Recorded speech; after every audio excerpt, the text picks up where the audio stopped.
Katrina Pierson, thank you so much. We appreciate it. Great to be with you. So why are you running for Texas House District 33, and why should Republicans and other voters vote for you over the incumbent, Justin Holland? So I'm running because many people in the district approached me over the summer and asked me to be their voice in Austin. Many of them have watched me on national television for the better part of 15 years fighting for conservative values. And the incumbent, unfortunately, has abandoned the district over the years, and they've asked me to run. I met with a lot of people, and they really encouraged me, and so I decided to run. And were there any issues that sparked your interest to decide to jump in? Well, there were several issues that sparked this conversation in the district. And, first and foremost, we have a Republican in the district now who votes unanimously with Democrats against conservative values, against conservative legislation, voted to impeach the Attorney General, Ken Paxton, voted against Greg Abbott's school choice measure. And, he voted for gun control, which is unusual for a Republican in Texas, particularly in one of the most conservative districts like District 33. So as you know, the runoff is its own election. It takes on a life of its own. Far fewer people go out and vote. So what are you doing to win this seat? Well, you're right. The runoff is a very different game. It's a numbers game, but we have all the excitement and the enthusiasm. We're running like we're losing. We're having events every single day. We're doing meet and greets and volunteer get-outs. We're going to be on the phones. We're going to be activated in the district, going door to door. We've hit thousands of doors in the last few weeks, and so we're just really excited. You've been endorsed by Governor Abbott, Lieutenant Governor Patrick, Attorney General Paxton, and the Agriculture Commissioner Miller. What does that say about your campaign? It says that I have the trust of the top leaders in the state, the top conservatives in the state. I've also been endorsed by several conservative sitting legislators, as well as dozens of elected officials in the district, across the district, Rockwall and Collin County. And I think that speaks volumes to my candidacy and the fact that people are aware of my values, of my principles, and I've been fighting for those values for several years. And I'm just honored that they asked me to serve. And so if you are elected, what are your top 3 priorities? What will they be in the next session? I'd say my top 3 priorities primarily would be election integrity. I think the Texas legislature failed miserably to secure our elections in Texas, considering what we all experienced, and I personally lived through in 2020 working for President Trump, and we failed. We're in the shadows of Florida when it comes to securing our elections. And the second thing is we have to do more to stop illegal immigration in the state of Texas. That has been one of my #1 issues since my beginning, and my entire political career back in 2009 has been the border and illegal immigration. And I think we also need to do a lot more with passing school choice. Texas is long overdue to give families empowerment over their children's education. So let's talk about election integrity. What is it that you would like to see passed that hasn't already? Well, I'd like to see the purging of the voter rolls. It's something that Florida did very well. They require purging of voter rolls, getting rid of dead people, people that have moved, and just shoring those electorate up. I'd like to make mail-in ballots. We need to make sure that we're securing the identities of those folks that are doing mail-in ballots. And they even established an Office of Election Integrity, which in the last year has found thousands of instances where there's been attempts to do voter fraud and other attempts to manipulate the elections, and many people have been prosecuted. So let me ask you about school choice. Why do you support it so much? Well, I didn't have my business handed to me. I didn't grow up with a silver spoon in my mouth. And the one thing that we know, the true ticket out of poverty is a quality education. We know that education in Texas in some areas are very well, but not so much in others. And a lot of these families are trapped in failing public education systems. And the ESA program that Governor Abbott is supporting, I think, is phenomenal. This gives the opportunity for a low-income family or a single parent like I was, the opportunity to put their child in the school of their choice, whether it be faith-based, a charter school, and I just think that's amazing. So many families want that opportunity, and in my district, 85% of the voters wanted it, and that's another reason why they wanted me to run. Public school teachers, a lot of people say they deserve and need a raise. Public schools, a lot of people say, should receive more money per student. What do you say? Do you agree? Well, what I would say is public schools, the state can't tell them where to put that money, and I think that's the driving issue here. The state is required to fund public schools, but we can have no say on where it goes. So it's the school districts that determine whether or not the pay goes to the teachers, whether or not the funds go to the classroom. A lot of it is top heavy in the administrative offices, however. So I think this is an opportunity to force that issue. What we've seen in the 20 other states that have school choice is that not only do public schools get better, but teachers' salaries increase because they are paying their teachers more to keep the good ones.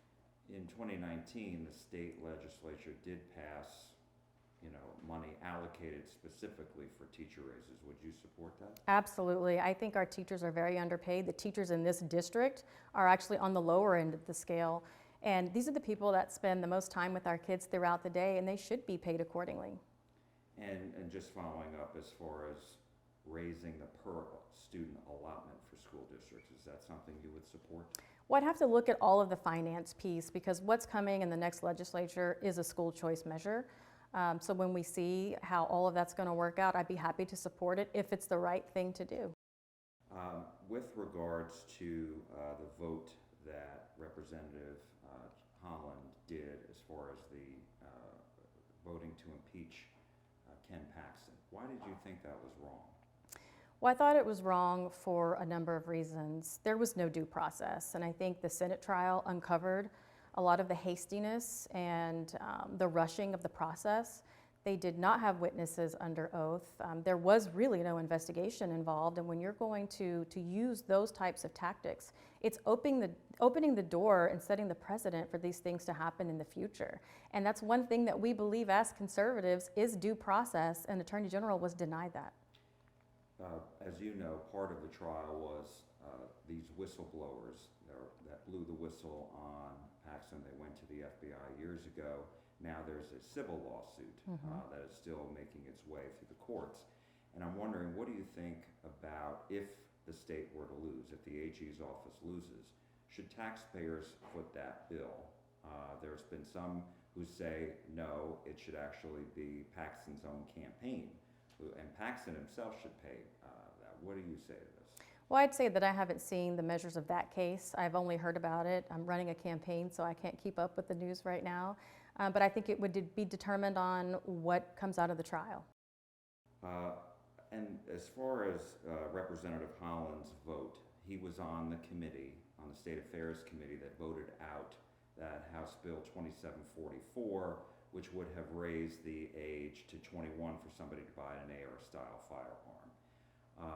And he said that he voted it out because he thought there should be a discussion. And so why do you think that's a bad thing? Because that's not what the district thinks. The district does not support any measure of gun control. The district is very much constitutionally conservative. Like I said, it's one of the most conservative districts in the state. At that point, if Holland wanted to do that, he should have discussed it with the voters and he would have found out otherwise. This is a position of service. You're supposed to represent your district, and he was representing himself like he's been doing this entire time. Border security is one of your top priorities.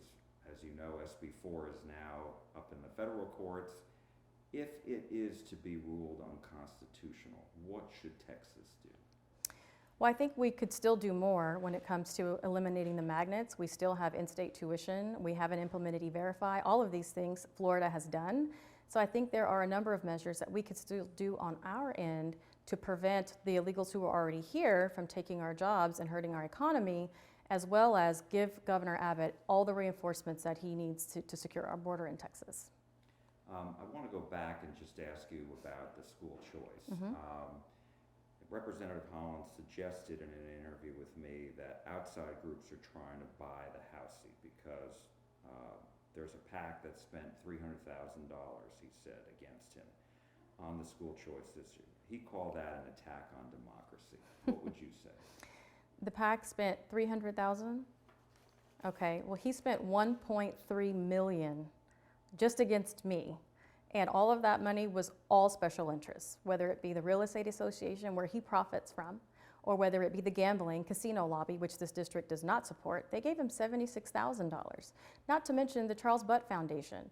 So these are not the entities that represent the district. The PACs that are supporting me are absolutely on board with our values in the district. Regarding property tax relief, there's been some discussion about eliminating the maintenance and operation portion of the school tax. is this something you agree with? And if so, how soon? And also, what would you do to allow for the state still to be funded, for the government still to be funded, and schools as well? I do support the compression of maintenance and operation school taxes. I think it's the fastest and most efficient way to begin to eliminate property taxes. The trick with phasing out that particular tax is you have to also cap state spending. You know, people forget the governments, whether it be local, state, or federal, spend way too much money as it is. So if you freeze rates where they are, and you use the surplus to buy down the rates while capping spending per biennium, over time, between 8 to 10 years, you could phase that property tax out to zero without having any additional rates because you're also capping spending. Well, there are limits on local governments. Do you think the state spends too much money? Well, I think most governments spend too much money, and I think taxpayers would agree. But we are talking specifically about maintenance and operation. That doesn't include bonds, special taxes, districts, and things like that. What was your thought on how UT Austin and UT Dallas responded? They called in police officers to disperse students and to take down the encampments. Do you agree with that? I do agree with that. You know, peaceful protesting is one thing, but what we've seen is these protests get a little violent. And I think, you know, if my student was at one of those colleges, I'd want to know that they were safe, and I think it was the right thing to do. Does the state have an obligation to protect Jewish students? I think the state has an obligation to protect all the students. When you look at any time there's violence or threats of violence, they should be protecting the students. And Republicans voted to increase free speech and the freedom of assembly on college campuses, not just for students, but for members of the community. Do you agree with that? Well, it's protected by the First Amendment. I think what's happening here is we're crossing those lines. Things are getting physical. We've seen worse things happen in other states and across the world, and I think we need to take measures to make sure that our students are safe. Do you support Dave Phelan for House? Well, he's obviously in a tough battle. Do you support him and if he is reelected, would you support him if you win to become Speaker again? I would not support Dave Phelan for Speaker. I want a Republican Speaker of the Texas House. Democratic committee chairs is an issue that's also been raised in a lot of campaigns. Where are you on that? Should there be any, and if not, why not? There should not be Democrat committee chairs. You know, this is an issue that I fought personally for several years in Austin. Texans give Republicans power in the state, and that's where the power needs to stay. We're the only state that shares power, and what we do know is that if Democrats ever took back our state, they would not share power with Republicans, so neither should we. And what do you say to those who say, on some votes, you need 100 people for it to pass? And so, you know, aren't you setting that up for Democrats to vote against it, to keep that from happening? No, I don't think you need to put them in chairmanships where they can actually block legislation. There's vice chairmen. I mean, they're still on committees. That's where those things can happen. But this notion that we have to have power given to Democrats in a state that does not elect them is absurd, and it's egregious, and it has to stop. Katrina Pierson, thank you so much. We appreciate it. Thanks for having me.